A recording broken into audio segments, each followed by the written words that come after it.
Hi everyone! In this video, I'll show you the new look of our portal compared to the old one, focusing on the user profile section. The new portal is much more straightforward, making it easier to manage your information.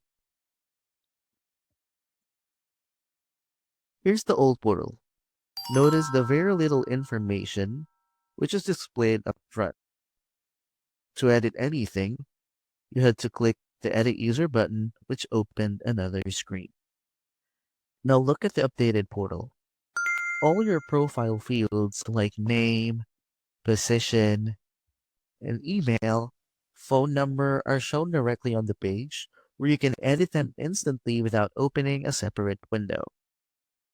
Compared to the old portal, the updated layout is cleaner, faster, and more user-friendly. You can directly choose which notification alert you want to do, settings, locations, roles, access, trade restrictions, dashboard. And when you click this part, you'll see the same information as what is shown here on the right side of the interface. So basically, it's really faster and more user-friendly.